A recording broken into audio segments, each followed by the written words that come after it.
Alright, to kick off Chapter 5, we first have to understand what was going on in the colonies before 1763.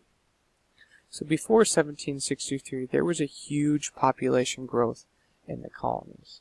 It started at around 50,000 people, and it had grown to 1 million people in just a century, so 100 years. During this time, the American colonies really kind of governed themselves. They were left alone by the British government.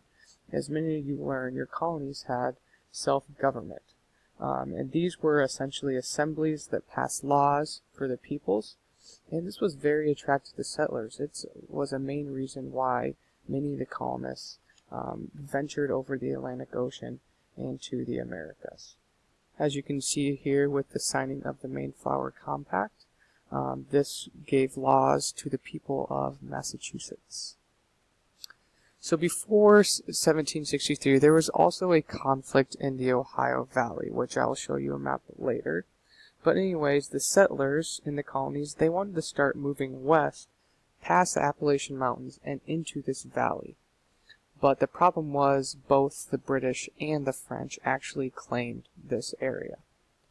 So, in 1754, the Virginia militia ordered to drive the French out of the area, and this was actually led by someone you probably know, 22-year-old George Washington. This is the area that I am referring to in the dark green. This was the Ohio Valley. As you can see, right here are the Appalachian Mountains. Along the coast is where most of the settlers formed their government and had their towns.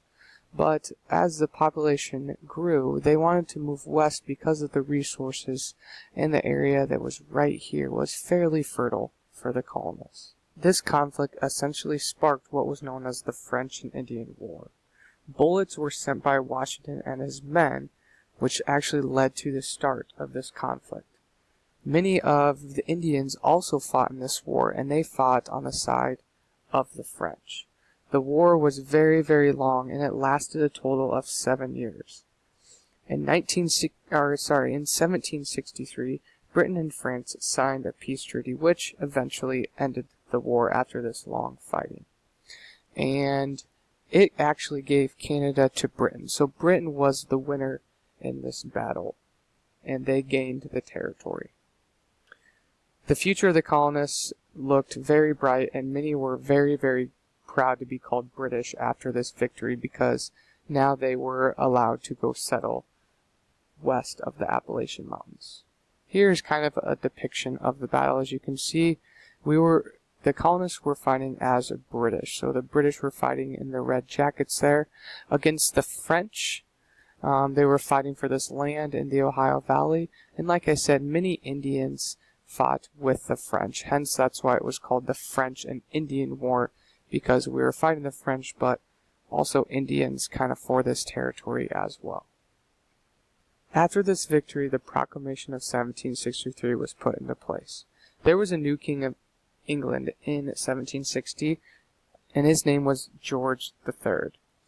And after the war, the French and Indian War, colonists were actually still fighting American Indians for land, and the British wanted to stop this. As you can see, land is going to be a common thing throughout this year and gaining that territory, and really the colonists and the Americans eventually, as they were going to be called, were always kind of fighting the Indians for this land.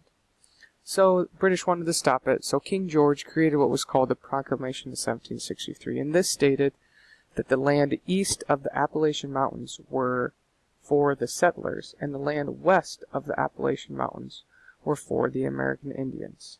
So this really benefited the American Indians because they were actually getting that territory back that they had lost in the French and Indian War. The colonists were very, very angry about this, and they considered it an act of tyranny, which is an unjust use of government. They had just fought the French and Indian War along with British troops, and they thought that land was going to be theirs to settle. But this proclamation pretty much ended that.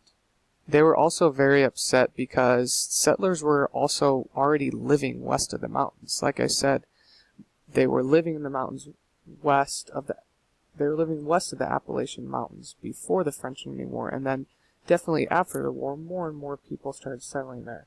Now they were pretty much ordered to retract and go back to the east side of those mountains. So this is, the white here is the area that is considered the Appalachian Mountains. And towards the east, this is where the settlers were told they need to stay. And the land west of those mountains was given to the American Indians. This war also had detrimental effects on the British government, and the French and Indian War also resulted in a very large debt for the British.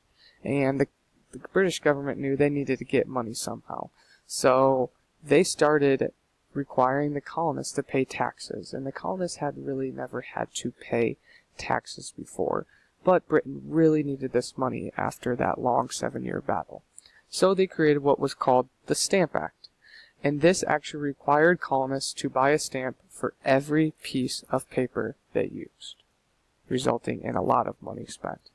Colonists sensed extreme unfairness from the British government because of this task, especially since they did not have representation in the Parliament to vote on the Stamp Act tax. Representation means they did not have a person to fight for them in the British Parliament. So essentially, these lawmakers were voting to tax the colonists, and the colonists didn't have anyone to fight for them. Many of the colonists protested this Stamp Act and refused to buy stamps at all.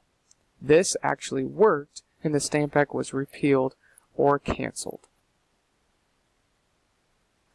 The acts did not stop, and the Quartering Act was created. This act ordered colonial assemblies or towns to provide British troops with quarters or housing. They were instructed to take care of the troops and provide food, fire, candles, bedding, and drink, among other things. Just imagine this. Imagine you and your family were required to house troops in your home and provide them with food, water, beds. This would be very annoying, and you wouldn't really feel like a true free person if you were made to do this. So, as you can probably guess, many colonists were angered because of the cost of housing the British troops, and they argued that the British troops really did nothing. They were just kind of there to be there. They weren't fighting a war, and it was kind of sketchy of the British to always have troops in that area. So this is going to create a rise in tension between the colonies and the British government that will be a theme in this chapter.